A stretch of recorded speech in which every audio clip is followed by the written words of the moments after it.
국내외 코로나19 상황과 이슈 전문가와 함께 살펴보죠. 설대우 중앙대 약학대학 교수 자리에 모셨습니다. 자, 오늘 월요일이고요. 현재 상황 한번 체크를 해보고 집단 감염 사례까지 짚어보죠. 일단 오늘 수치는 619명이 나왔습니다. 교수님 어떻게 보고 계십니까? 예, 지난주 월요일하고 좀 비교해 보겠습니다. 지난주 월요일 날에 436명이 나왔거든요. 그런데 딱 일주일 되는 월요일 오늘이 619명 나왔으니까 단순 비교하더라도 180명 정도가 많이 나왔습니다. 화요일을 비교하더라도 크게 달라지지는 않는데요. 그러니까 상황이 좋아지기보다는 상황이 좀 더 나빠지고 있다, 이렇게 볼 수 있죠. 거기다가 통상 주말에는 검사 건수가 줄기 때문에 월요일 날은 좀 적게 나옵니다. 그런데 적게 나온다고 하더라도 오늘은 너무 많이 나왔다는 거죠. 그러면 내일은 크게 늘어나지 않는다고 하더라도 수목금토에는 상당히 많이 나올 가능성이 많다는 겁니다. 그렇기 때문에 지금은 백신 접종이 대규모로 우리나라에서 또 충분한 양, 많은 양 일어나지 않았기 때문에 이렇게 확산이 많이 될 경우에는 상당히 위험할 수 있습니다. 거기에다가 이동이 많이 자유롭기 때문에 상당히 주의를 해야 되는 그런 상황이 있고요. 양성률 또 감염 경로를 모르는 것, 이런 것들도 계속 좋아지기보다는 나빠지고 있는 방향으로 가고 있습니다. 그렇기 때문에 여전히 상황은 좋지 않다, 이렇게 볼 수 있겠습니다. 게다가 이번 주 수요일에는 석가탄신일이 있지 않습니까? 그렇습니다. 그렇다면 일단 수치상으로 검사는 건수가 많이 좀 줄어들 것으로 보여요. 그렇습니다. 예. 그러니까 검사 건수는 다소 줄어드니까 수목금토라고 하더라도 늘어나지 않을 가능성은 있다는 거죠. 그런데 저번에도 말씀드렸다시피 이것들이 한꺼번에 모여가지고 다음 주 수목금토에는 상당히 많이 늘어날 가능성이 있다는 거죠. 그러니까 상황 자체가 좋지 않기 때문에 만일에 이동을 하신다고 하더라도 꼭 마스크 착용이라든지 개인위생이라든지 또 거리두기, 또 특히 많이 모이는 곳에 가실 경우에는 특별히 주의를 기울여 달라는 그런 말씀 드립니다. 자, 그리고 백신 접종이 시작되면서 사실 요양병원발 집단 감염은 저희가 소식을 거의 전해드린 적이 없습니다. 그만큼 백신으로 인해서 많이 보호가 됐을 텐데 오늘은 전해드려야겠네요. 성남의 한 요양병원에서 11명이 확진 판정을 받았습니다. 보니까 확진자 모두가 백신을 맞지 않았어요. 그렇습니다. 그러니까 이제 거기에 종사하시는 간호원, 또 간호사분, 또 그러니까 의료진이라고 볼 수 있죠. 거기다가 입원해 계신 분, 이런 분들이 한 11명이 집단 감염이 됐다는 거죠. 이 요양병원의 8층에 있는 분들만 감염이 되어서 지금 8층 전체를 코홀트 격리를 하고 있다, 그러는 거죠. 거기에다가 일부 다른 병원으로 전원을 했는데, 여기서 주목할 것은 이 전체 요양병원에서 상당히 많은 분들이 일단 접종을 했습니다. 그러는데 지금 감염이 되신 분들은 접종을 안 하신 분들이 감염이 됐다는 거죠. 그런데 하나 짚어볼 것은 뭐냐면, 여기에서 특히 요양병원에 입원해 계신 분들은 접종을 한 분들이 한 50% 정도 된다고 알려져 있습니다. 그러니까 의료진들이나 종사자분들은 한 80% 정도 접종을 했는데, 요양원에 입원해 계신, 그러니까 정말 고위험군인 경우에는 50% 정도만 접종이 됐다는 거죠. 그러니까 이분들이 지금과 같은 상황일 경우에는 상당히 위험한 상황에 처할 수가 있습니다. 그런데 조금 전에 앵커께서 말씀하신 것처럼 최근의 경향에서 요양원이나 요양병원에서 이와 같은 집단 감염 사례가 나온 적이 없습니다, 거의. 그러니까 대부분 백신 접종이 되면서, 나중에 뒤에서 우리가 다룰 겁니다만은, 백신 접종이 1차가 되든 2차가 되든 백신 접종이 되면 일단 상당히 보호가 되고 또 전파도 일어나지 않습니다. 그런데 지금 이 요양병원에서 보시는 것처럼 백신 접종이 안 됐으니까 순식간에 그 백신 접종이 안 된 층에서 확산이 되어서 지금 이런 집단 감염이 나왔다는 거죠.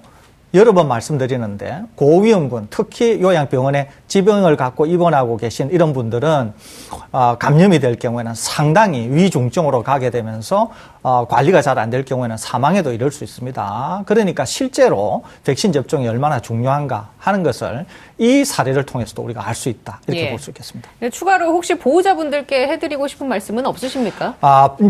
요양원이나 요양병원에 계신, 이 입원에 계신 고령자분들에게 있어서 이 백신 접종은 당사자뿐만 아니라 자녀분들이 상당한 영향을 미친다고 알려져 있습니다. 그런데 많은 자녀분들이 특정 백신에 대해서 상당한 우려를 갖고 있어서 백신 접종률이 계속 낮아지고 있다는 거죠. 지금 백신 접종을 지금 우리나라에서 65세 이상 이제 쭉 백신 접종에 대한 예약을 받고 있는데도 백신 접종에 대한 예약률이 지속적으로 떨어지고 있습니다. 이런 것에서 보는 것처럼 실제로 백신 접종을 통해서 보호를 받아야 되는 분들은 요양원이나 요양병원에 계신 분들이 1차적입니다. 오히려 젊으신 분들보다도. 그러는데도 지금 이 성남의 요양병원에서 보시는 것처럼 보호를 받아야 되는 이분들이 50%밖에 접종이 안 됐다는 거죠. 그러니까 사실은 이분들이 접종이 돼야 되는데 그런 점에서 본다고 하면은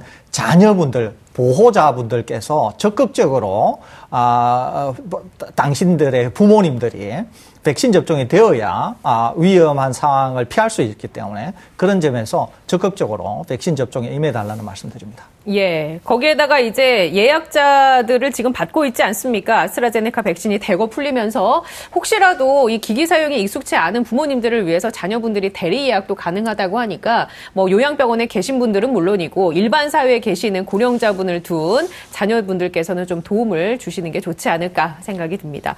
자, 집단 감염 사례 한 가지만 딱 더 살펴보죠. 철원의 한 육군부대에서 휴가를 갔다 온 군인이 확진 판정을 받으면서 이제 이 부대 내에서 모두 30명 가까이 확진 판정을 받았습니다.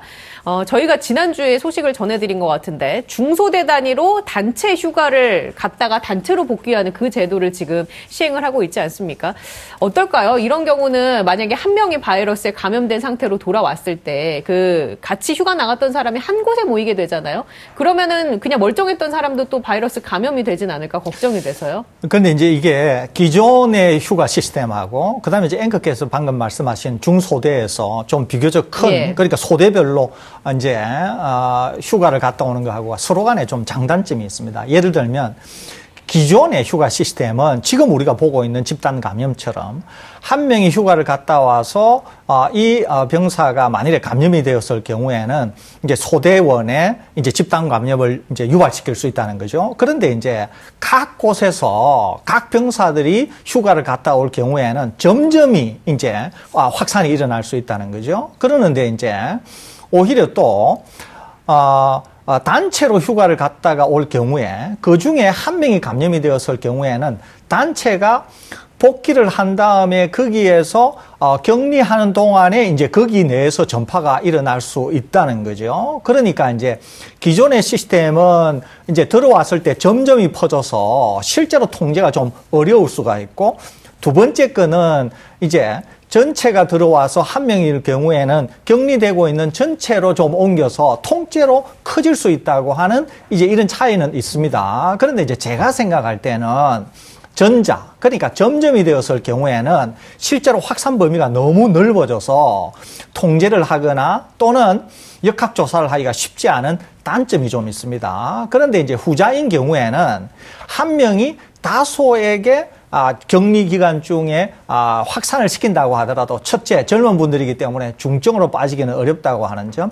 두 번째는 점점이든 아니면 지금과 같은 상황이든 일단 두 번째인 경우에는 통제가 좀 더 용이하다고 하는 측면에서 오히려 제 개인적으로는 전자, 그러니까 기존의 시스템보다 후자, 즉 소대면 소대 단위로 휴가를 가는 게 군 입장에서는 통제하기가 좀 더 유리하지 않을까 이런 생각은 같습니다. 그러니까 바이러스를 통제하는 그런 개념에서 보면 약간의 사람들에게 옮겨 붙을 수는 있지만 바이러스가 특정되는 상황이고 관리 차원에서는 좀 더 용이한 측면이 있다. 그렇습니다. 예, 알겠습니다. 그런데 이제 더 중요한 것은 젊은 분들이기 때문에 위중증으로 빠지지 않는다고 하는 걸 우리가 알기 때문에 후자가 좀 더 낫다 이런 얘기입니다. 관리의 측면에서요? 그렇습니다. 만일에 후자인 경우에 위중증으로 빠진다 이러면 큰일 나겠죠. 그런데 이제 젊은 분들이 위중증으로 전혀 빠지지 않고 쉽게 치료가 될 수 있다고 하는 점에서 군이라고 하는 특수성을 감안할 때는 후자가 좀 더 나은 거 아닌가 이런 생각을 갖습니다.